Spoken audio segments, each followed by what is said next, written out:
기소에 문재인과 이재명은 정치 검찰이라며 또 검찰 탓을 했습니다. 그런데 문재인에 대한 검찰 기소 상황은 박근혜, 이명박 두 전직 대통령의 판례와 매우 흡사합니다.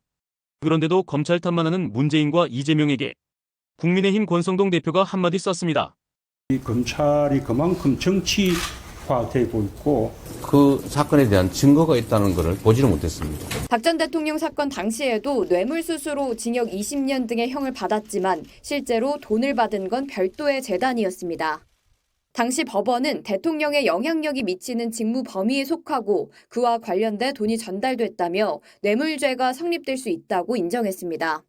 사모 씨의 특혜 채용 이후 이상직 전 의원이 중소벤처기업진흥공단 이사장에 임명되는 등의 정황을 대가관계로 본 건 이 전 대통령의 판례를 참고할 수 있습니다.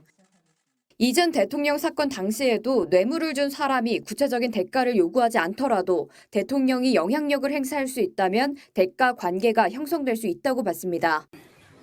문재인 대통령이 2억 1,700만 원의 뇌물을 수수한 혐의로 검찰에 의해 기소되었습니다. 문재인 대통령 사인은 이상직 전 의원의 회사에 특혜 채용이 되었고 그 반대급부로 이상직 전 의원은 중소벤처기업진흥공단 이사장으로 임명되었습니다. 전형적인 매간 매직 사건입니다. 그리고 얼마 전 감사원은 문재인 정부의 청와대와 국토부가 한국부동산원 통계를 최소 102차례나 조작했다고 발표했습니다. 정책이 실패했으면 정책을 바꿔야지 숫자를 바꿔서 국민을 속였습니다.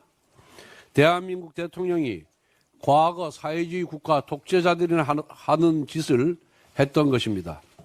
한편 문재인 정부는 2018년 9.19 남북군사협의에 따라 남북이 비무장지대의 감시초소 GP 일부를 철수시킬 때 북한 GP의 핵심 시설물이 남아있는 것을 알면서도 검증 결과를 조작하여 북한 GP가 불능화되었다고 발표했습니다. 이와 관련하여 검찰은 문재인 정부에서 국방부 장관을 역임했던 정경두, 서욱 두 사람 등 6명에 대해 수사에 착수했습니다.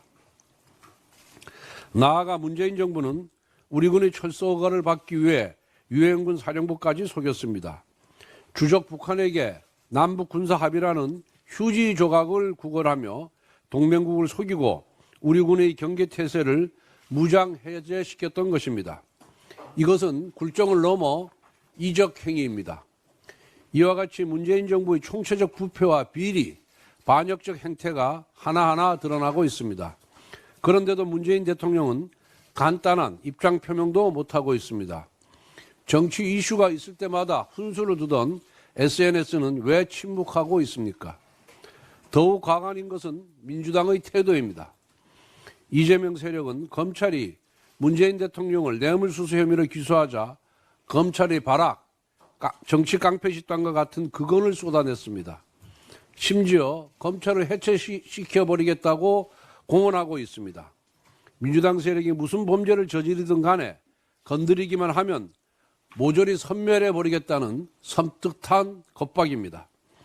이재명 후보와 민주당이 검찰을 증오하는 이유는 간단합니다. 자신들의 범죄를 수사하기 때문입니다. 검찰을 해체하려는 이유도 간단합니다. 수사를 무력화하여 자신들의 범죄를 덮으려는 것입니다.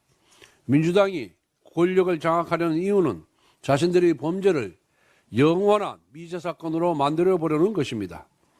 문재인 정부는 통계 조작으로 국민을 속이고 공문서 위조로 동맹을 속였습니다.